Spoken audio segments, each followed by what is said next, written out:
Agora na Rádio Maria Brasil, o Leigo no Mundo, com Emanuel Júnior. Boa tarde, queridos amigos ouvintes da Rádio Maria Brasil. Sejam todos bem-vindos a essa casa de Nossa Senhora, sua casa também. Você é um convidado a participar dessa grande família que é a Rádio Maria World Family. Então estamos presentes em todo o mundo, evangelizando em mais de 80 países. E aqui no Brasil nós temos um imenso desafio. Todo o Brasil para nós alcançarmos. E com certeza, com as suas orações e você se tornando um membro dessa grande família, dessa grande comunidade, essa missão vai ficar bem mais fácil e possível. Então, participe conosco, acompanhe a nossa programação. Nosso número de WhatsApp é 62997020478. Salve o nosso número no seu telefone para que nós possamos enviar notificações da nossa programação. Siga-nos também nas redes sociais, pelo Facebook, o Instagram. Se inscreva no YouTube, onde essas transmissões ficam todas gravadas. Então, se você, por acaso, perdeu alguma transmissão, pode ir no YouTube, estão todas gravadas lá. Eu sou Ted Luz e nós iniciamos agora o programa O Leigo no Mundo com o nosso querido amigo Emanuel Júnior. Boa tarde, Emanuel, seja bem-vindo. Boa tarde, Ted. Tudo bem? Tranquilo? Vamos continuar então? Sim, coisa boa. Então, nós iniciamos um grupo de assuntos aqui, um tema muito interessante, falando exatamente sobre o leigo, é isso mesmo? Amparado pelos documentos da igreja. E agora nós vamos dar continuidade a essa fala, mais uma vez dizendo, se você não esteve conosco na quarta-feira passada, acesse, se inscreva no nosso canal no YouTube e acesse a nossa playlist e lá na pasta O Leigo no Mundo você vai encontrar a transmissão passada e se ambientar nesse assunto. Mas vamos lá, Emanuel, como estão as coisas e como a gente pode iniciar aqui o nosso programa de hoje? Bom, então semana passada o que a gente fez foi conversar um pouco, fazer uma introdução a um documento do Concílio Vaticano chamado Apostolicam Actuositatem. Treinou durante a semana? Sim, estou fera no latim. Então, o documento chama Apostolica Actuositatem. É lá do Concílio Vaticano II, é um decreto. Né? E fala especificamente do leigo, da função do leigo, o que o leigo vai fazer, a espiritualidade do leigo, aonde o leigo está, onde ele está, né, dentro da igreja, e se ele está dentro da igreja, né, por que ele está dentro da igreja, e tudo isso. Então, semana passada a gente fez toda uma introdução a esse documento, falou bastante dele, né? Nós ficamos aqui 1 hora basicamente discutindo sobre a introdução do documento. Né? Porque ele é um documento, ele não é um documento longo, ele não é comprido, ele não é difícil de difícil leitura.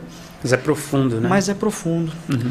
Né? Então ele tem muita... A cada frase ali você consegue falar horas sobre o que está ali.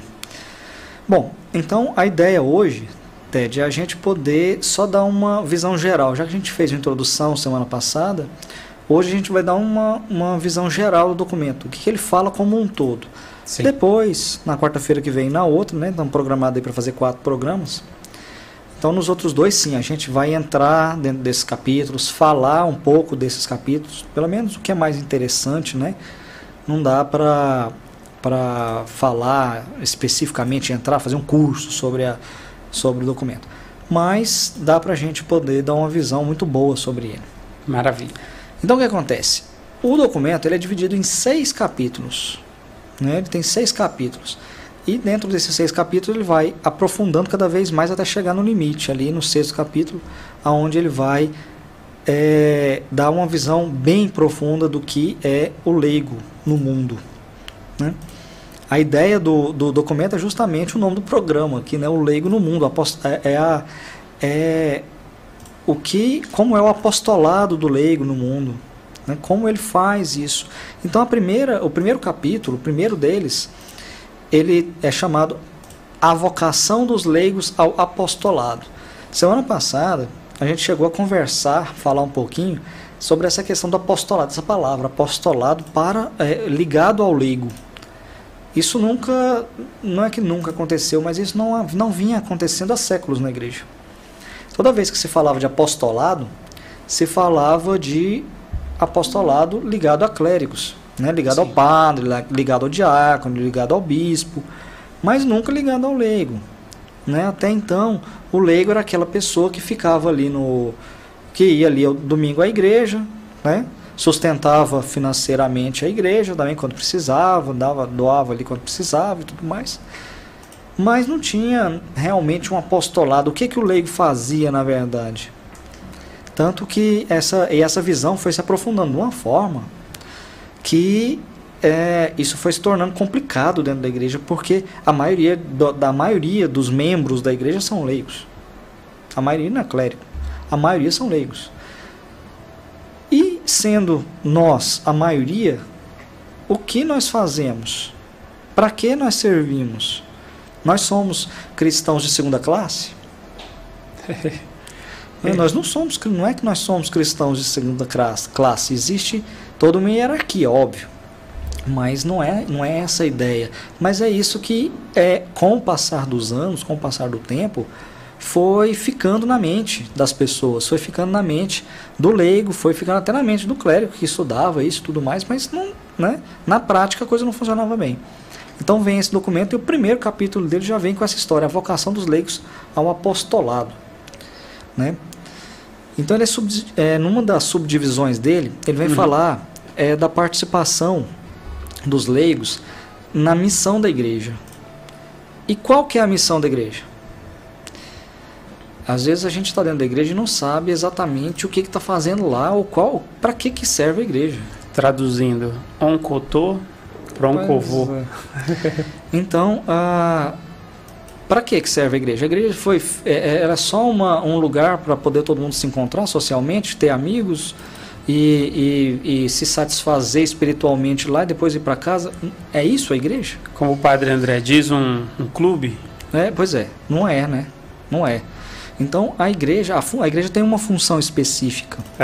A igreja, para começar, a igreja é o corpo de Cristo, né? A igreja é o corpo de Cristo, é o corpo cuja cabeça é Cristo, né? Então a igreja é o corpo de Cristo. Para começar, vamos começar por aí. Não vamos falar, quando eu estou falando de igreja, não estou falando de igreja templo, né? Tijolinho em cima do outro lá, não é isso.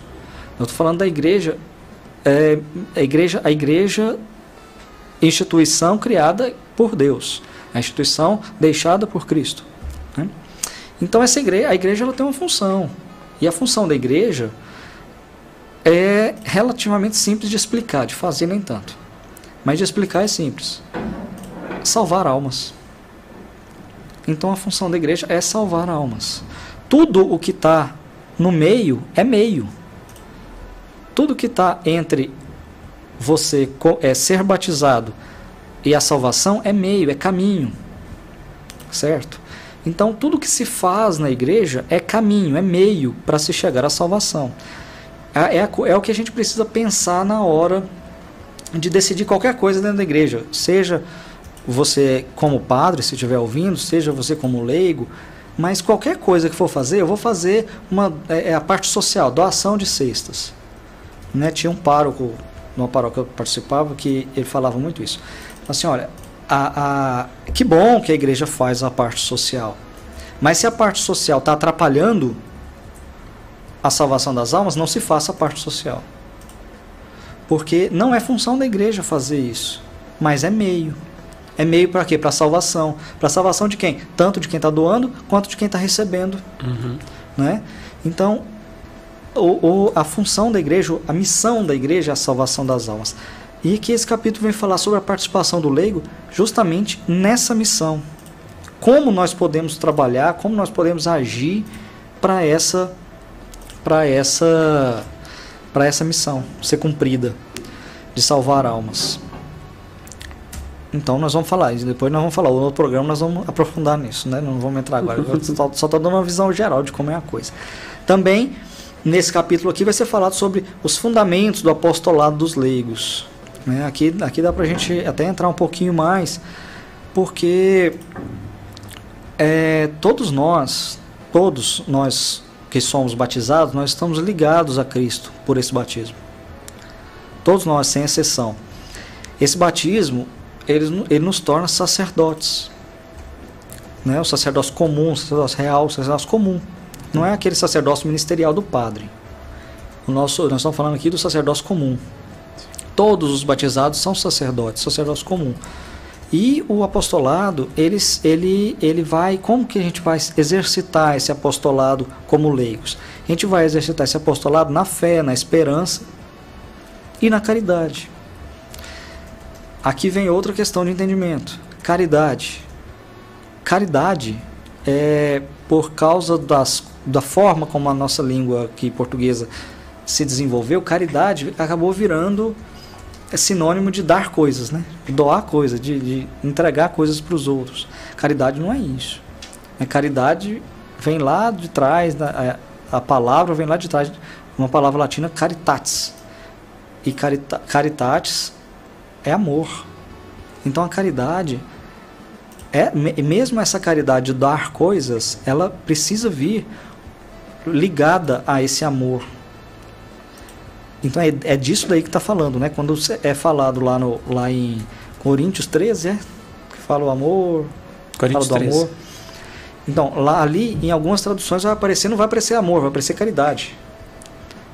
Então, é assim que é entendida a caridade dentro da igreja, né? O Papa Bento XVI tem até algumas encíclicas que falam sobre caridade, né? A verdade na caridade. Então essa caridade é o amor, né? Então a gente precisa entender essa caridade dessa forma. E também incumbe todos a trabalhar, porque a mensagem divina da salvação, ela precisa ser conhecida por todos em todo lugar.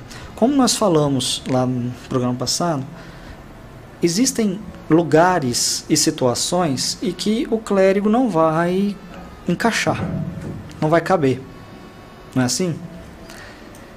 Então, aonde nós somos chamados quem é chamado no final das contas a levar a conhecimento a salvação das almas, levar a conhecimento o evangelho, a boa nova? É o leigo. O leigo, o padre não tem como ele fazer isso dentro do trabalho de cada um de nós. O leigo vai fazer isso. É ali que nós vamos desenvolver o nosso trabalho. É ali na família, é ali na faculdade, é ali na escola, é ali no trabalho, é ali no dia a dia. Né? Nós somos chamados a isso, a viver no mundo, a viver no tempo, a viver no século, por isso o secular. Tá? Então, depois lá na frente, o próprio documento vai especificar um pouco sobre isso. Né? Então, e também vai falar sobre a espiritualidade dos leigos, aqui nesse capítulo 1. É a última coisa que ele vai falar sobre a espiritualidade dos leigos. Ele vai falar sobre essa espiritualidade em ordem ao apostolado, ou seja, em ordem ao trabalho que deve ser feito, que busca a missão de salvar almas. Então essa espiritualidade dos leigos deve assumir algumas características especiais aí, conforme o estado, né, do leigo, porque também o leigo vai ter vários estados. Vai ter o leigo casado, vai ter o leigo que é solteiro, né, que não vai casar, vai ter o leigo viúvo, vai ter o leigo conforme a situação momentânea, por exemplo, de enfermidade, vai ter o leigo conforme a sua atividade profissional, social.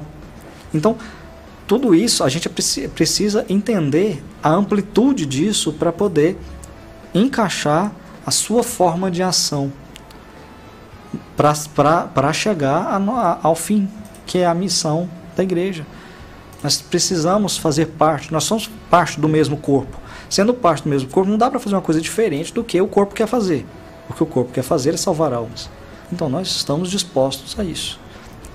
Não estando dispostos a isso, o que acontece com cada um de nós que não vai estar disposto a isso é estar fora do corpo. Então é importante a gente entender essa questão dessa unidade que existe na igreja. A igreja é una, santa, católica, apostólica, mas ela é una, ela é única, ela é inteiriça, ela não cabe divisões ali. E mesmo entre nós também não cabe. Tá? Bom, lá no capítulo 2, então, isso foi só o capítulo 1, né? No capítulo 2, ele vai falar sobre os fins do apostolado dos leigos.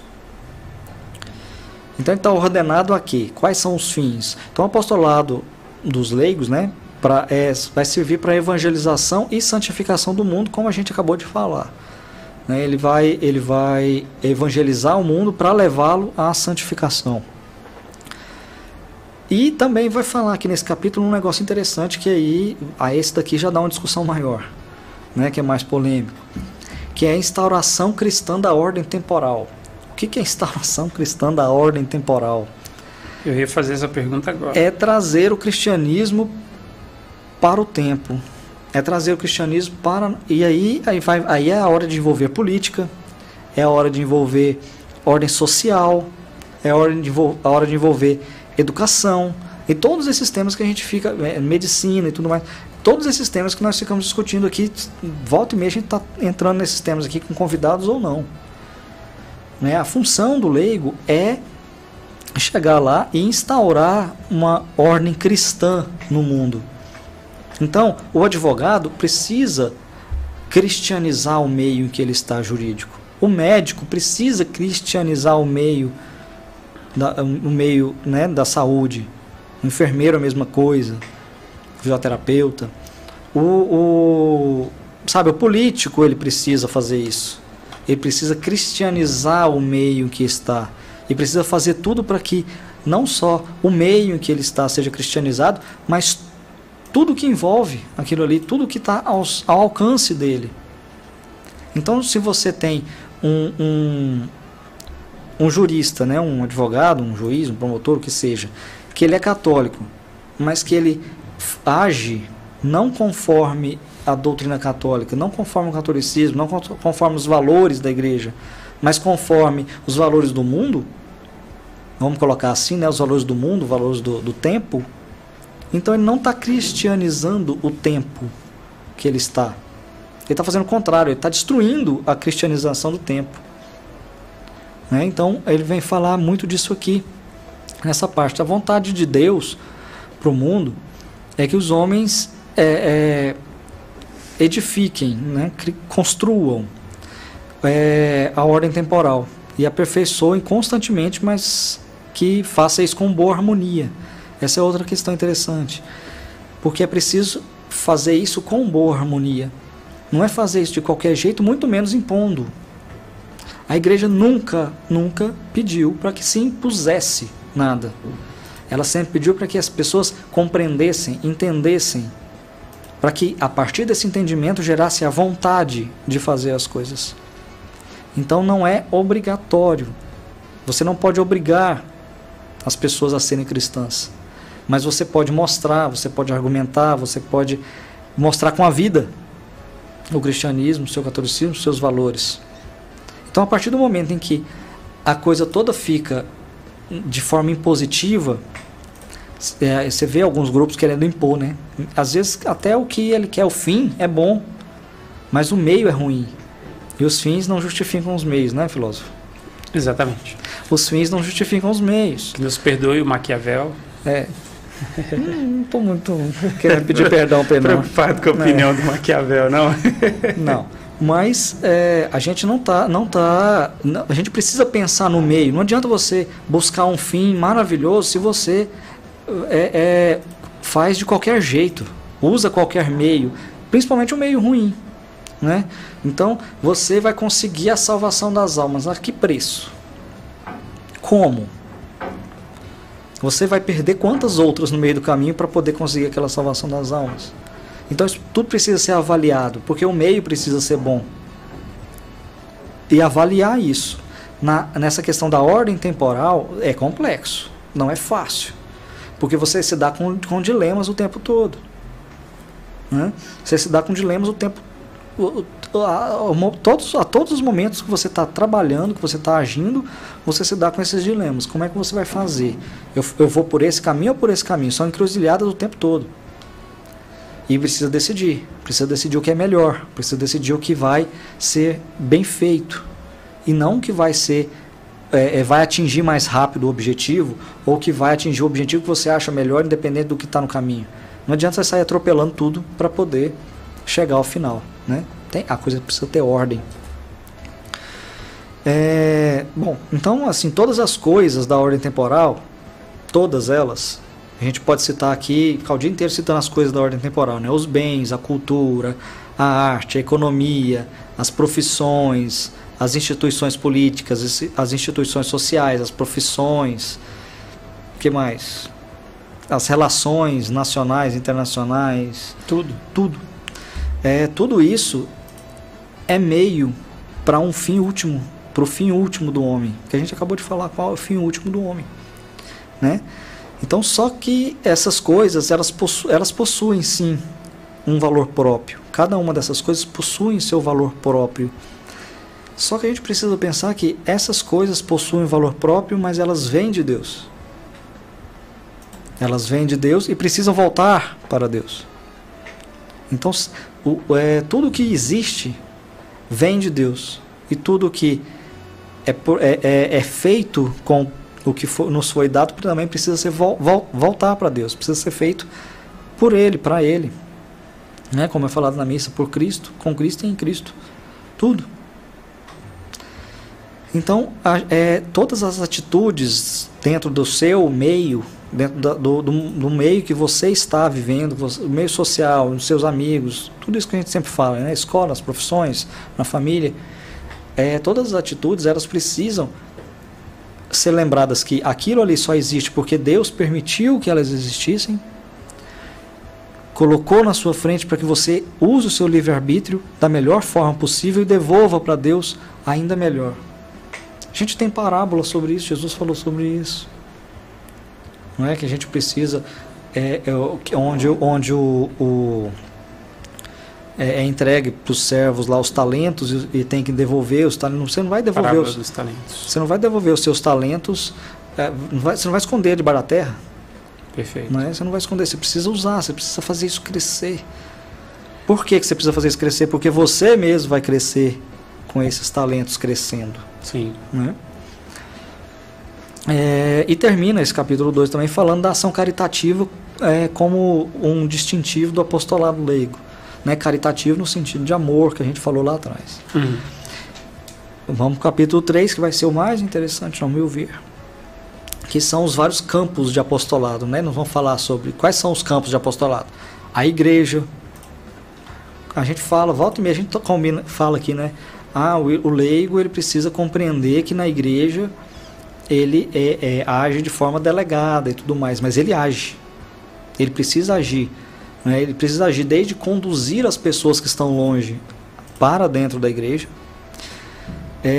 até cooperar com a palavra, com a divulgação, com a comunicação da palavra. O que a gente está fazendo aqui? O que essa rádio faz?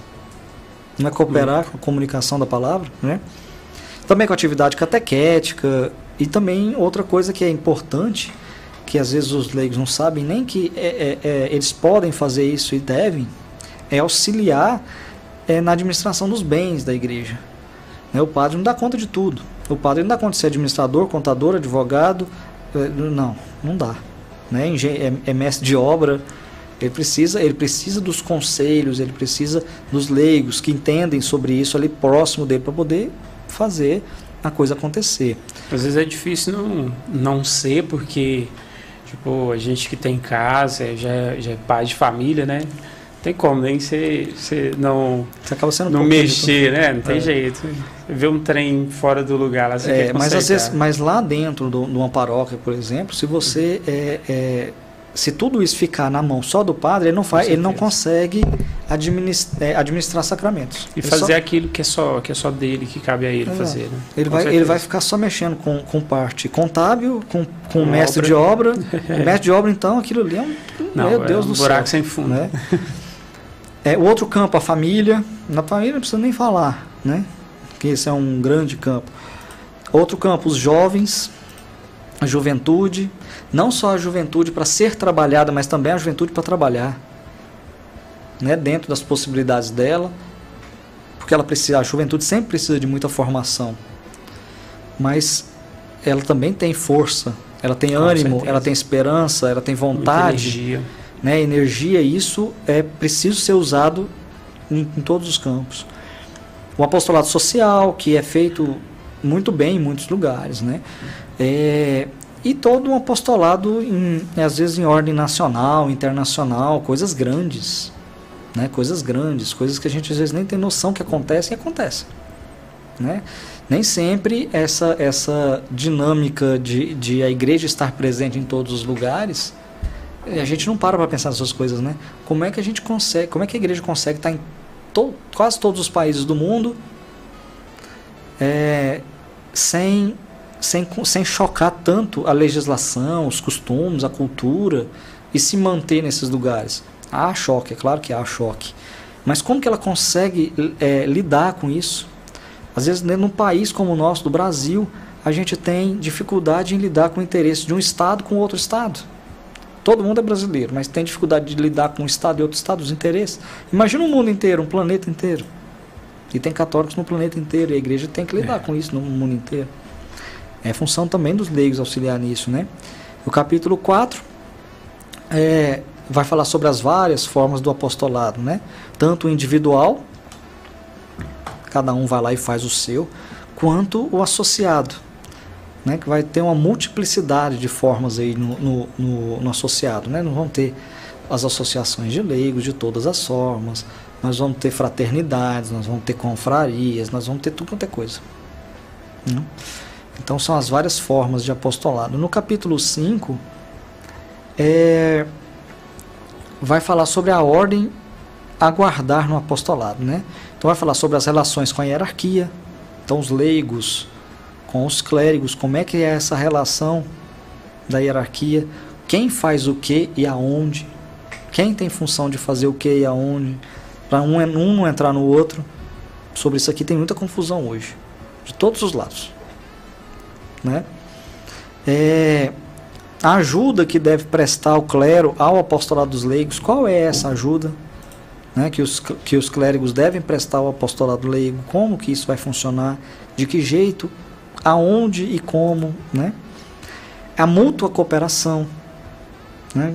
Os dois precisam, os dois não vão trabalhar sozinhos, não tem como os dois trabalharem sozinhos, não tem como o leigo ficar sem os sacramentos, não tem como o padre fazer tudo sozinho do que ele precisa fazer, não tem jeito. Dentro de uma paróquia, dentro de uma paróquia um padre vai fazer tudo sozinho, ele vai dar catequese para todo mundo, ele vai distribuir comunhão em todos os hospitais, vai celebrar todas as missas, fazer a parte contábil, lidar com o empregado, com o funcionário, como que ele vai fazer isso tudo? Ele é um só. Não é possível, né? E também não tem porquê, né? Não tem porquê, nós estamos aqui para isso. Existem também os leigos que podem ajudar nisso, auxiliar nisso, e que às vezes até sabem muito mais do que isso, Sim. do que ele sobre isso. Com certeza. Né? E por último vai falar também sobre a cooperação com outros cristãos. É outra coisa que às vezes gera uma certa polêmica, né? Mas existe essa cooperação com outros cristãos. Como diz o Nelsinho Correia, com os irmãos separados. Irmãos separados, exatamente. A gente tá falando de irmão aqui, especificamente vai falar com cooperação de outros cristãos. Uhum. A gente não está falando de cooperação de outras religiões. São outros cristãos. Então, são os... As pessoas sempre confundem isso. Talvez seria interessante explicar o que é a convivência religiosa, o que é o ecumenismo, né? Seria interessante fazer isso, né? Esse é um outro documento do Concílio Vaticano II. Perfeito. Especificamente sobre esse assunto. Já vamos anotar na nossa lista, né? Já deixa na listinha. De temas. Especificamente sobre esse assunto. Vai falar sobre essa parte de ecumenismo que é uma confusão, né? A gente sabe que isso daí virou uma confusão, que as pessoas não compreendem qual o ecumenismo que a igreja quer. O que ela tem, qual o conceito de ecumenismo. Mas aqui não é nem isso. Né? É isso também, né? Porque o ecumenismo que a gente está falando aqui, essa cooperação também é ecumenismo. E a gente está falando de cristãos, cooperação entre cristãos. Porque os valores, boa parte dos valores, são iguais, são os mesmos. Né? Algumas coisas diferem, mas muita coisa aqui é igual, muita coisa a gente pode trabalhar junto. A gente não precisa ficar também brigando só pelas diferenças.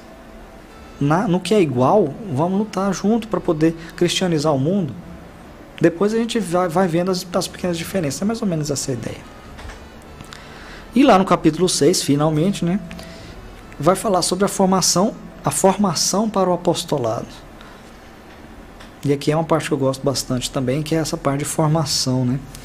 A formação, quando fala, é formação mesmo, é entender, compreender, saber o que está fazendo, por que está fazendo, para não fazer por fazer, para não fazer porque só porque o outro falou que era para fazer, você nem sabe se está certo ou se está errado, né?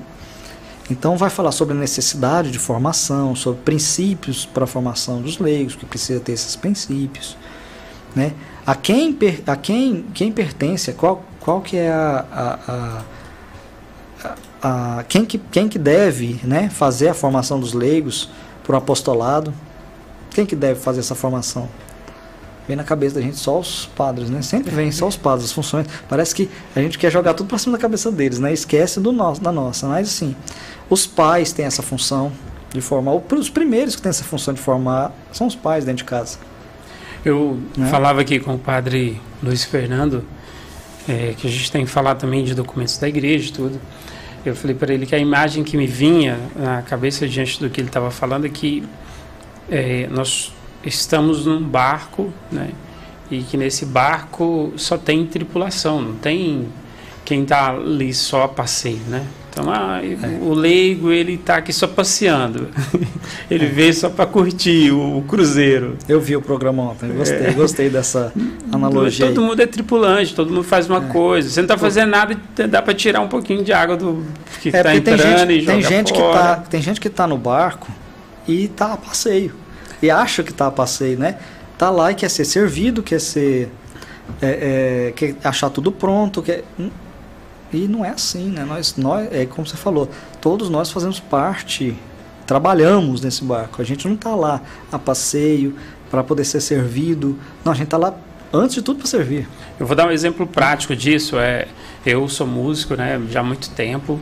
E uma coisa que eu não faço já há algum tempo as pessoas sempre me pedem, Ted, toca na minha comunidade, porque lá não tem ninguém. Aí assim, eu não, claro que eu não vou destratar a pessoa, mas eu sei que em volta daquela comunidade tem muitas pessoas que ou já são capacitadas ou poderiam se tornar capacitadas para aquilo, e não fazem por puro comodismo, né, de não pegar, não entrar numa aula, não se capacitar, não se preparar.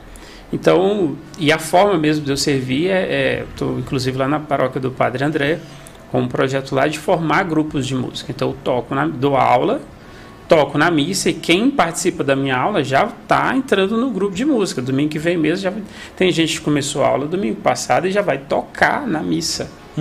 Então é exatamente essa mensagem que eu quero dizer. Gente, ninguém está aqui a passeio.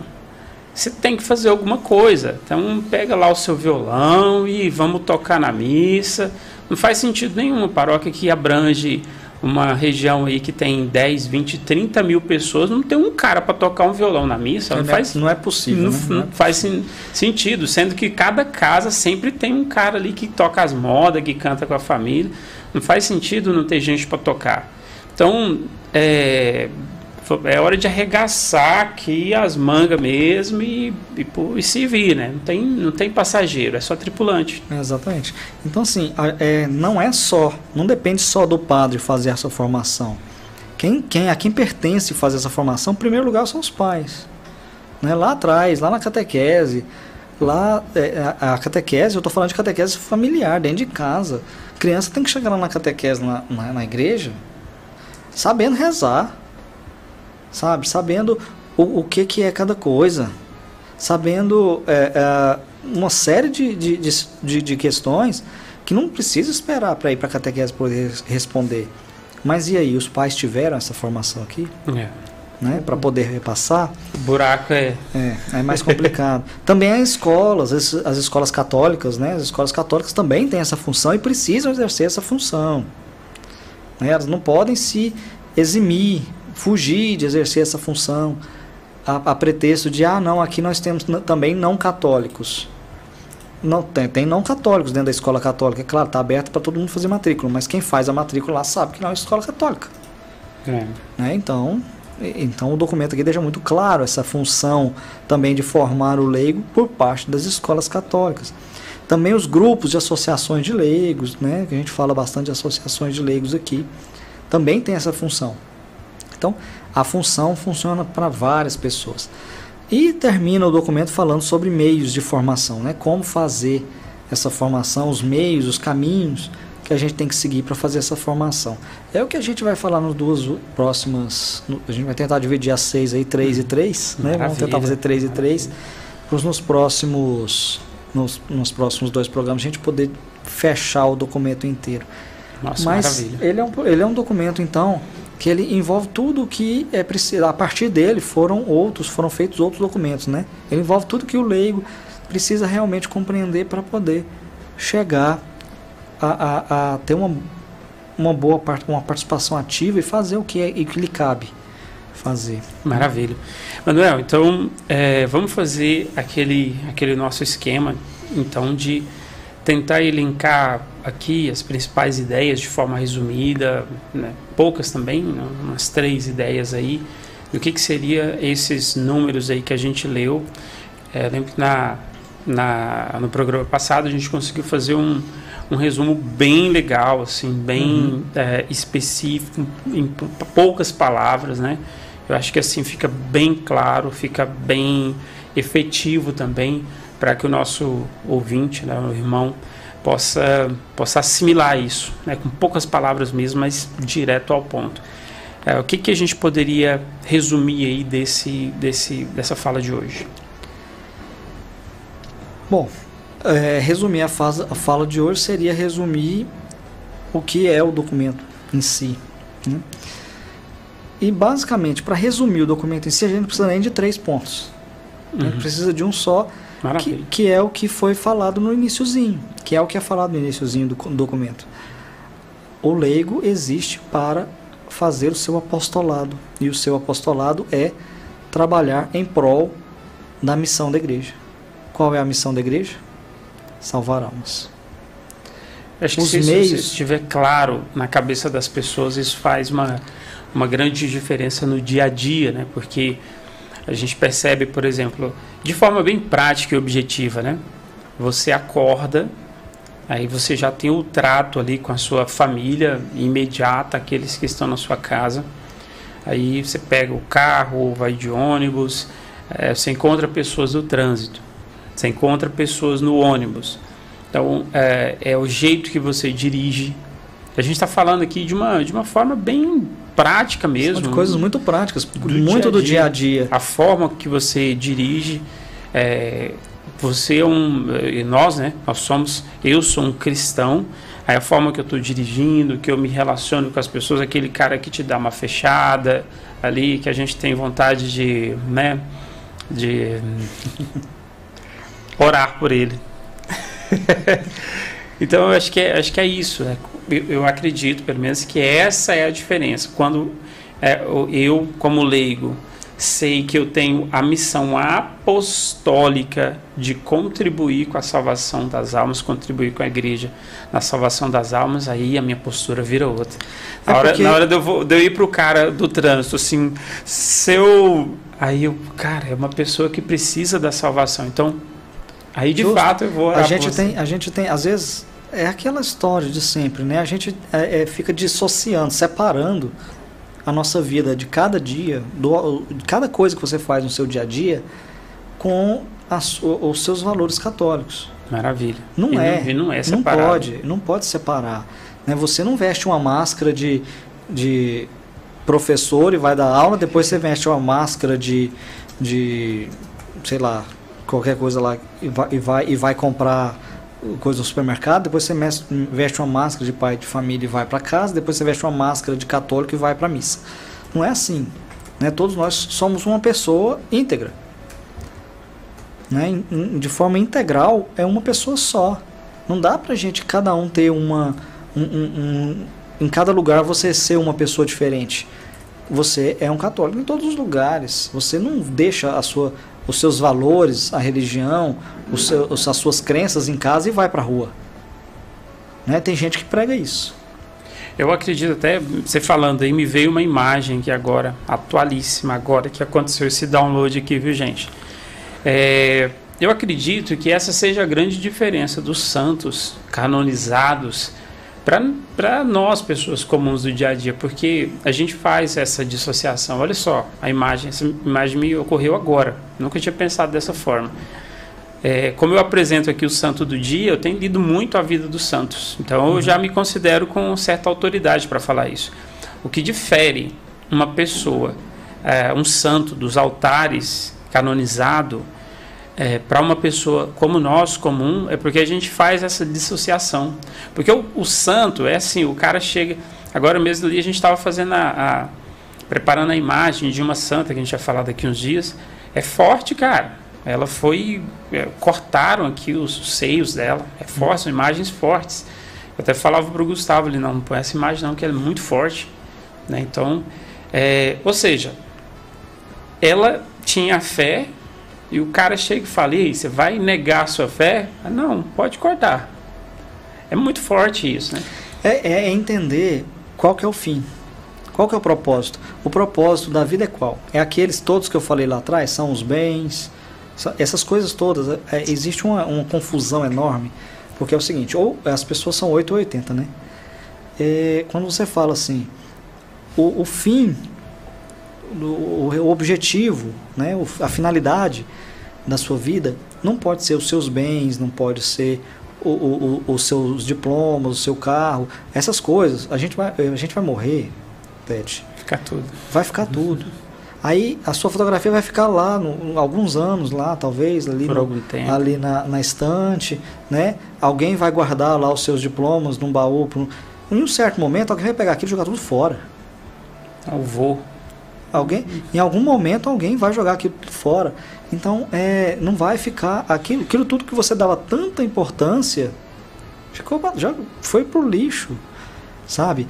E o que você fez realmente pelo objetivo final, que é a salvação da alma, né?